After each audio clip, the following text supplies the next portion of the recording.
Viewers, আপনাদের সামনে এই তাবিজ দিয়ে কিভাবে ফ্লাশ খেলা, কাঠ খেলা জয়লাভ করবেন আমি সেটাই ভিডিও সহ প্রমাণ দিচ্ছি।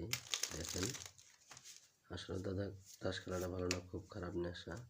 যেমন চাইলাম আমি 10 ফোঁটা, লক্ষ্য রাখেন 10 ফোঁটা কোন দিকে চলে যা, আমি একটা একটা করে দিচ্ছি। দেখেন এই 10 ফোঁটা তাবিজের দিকে আসছে। হ্যাঁ, যতবার খেলবেন ততবারই আসবে, তো অবশ্যই নিয়মকানুন আছে, নিয়মকানুন ছাড়া কাজ করবে না। এবার চাইলাম আমি বিবি, লক্ষ্য রাখেন বিবিটা কোন দিকে চলে যান। এবার 3টা দিচ্ছি ওই পাশে, লক্ষ্য রাখেন এই যে বিবি অবশ্যই তাবিজের দিকে আসছে। তো দাদা তাস খেলাটা ভালো না, খুব একটা খারাপ নেশা, যারা খেলা ছাড়তে পারেন না। এবার চাইলাম আমি 9 ফোঁটা নিচের আগে খেলতেছি, একটা একটা করে দিচ্ছি। দেখেন 9 ফোঁটা, এই 9 ফোঁটা তাবিজের দিকে আসছে। যারা খেলা ছাড়তে পারেন না, শুধু তাদের জন্য আমার এই ভিডিওটা।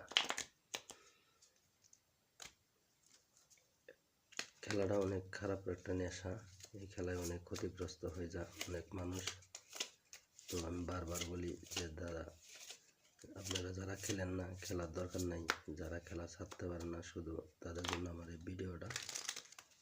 তো যারা প্রবাসে থাকেন তাদেরকে বলি যে হয়তো নেওয়ার ইচ্ছুক থাকলে স্ক্রিনে দেওয়া নাম্বারটা যোগাযোগ করতে পারবেন।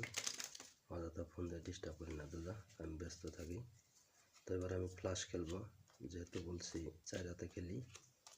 লক্ষ্য রাখেন, যেহেতু বলছি যে কাঠ ফ্লাশ দুয়াটা কাজ করে। দেখেন 4 হাতে খেললাম, এটা হলো 9-এর জোড়া, লক্ষ্য রাখেন এটা 8 টপ, এটা হলো বিবি টপ। এটা লক্ষ্য রাখেন কি আসে, চিরা কালার, চিরার কালার। ধন্যবাদ সবাই।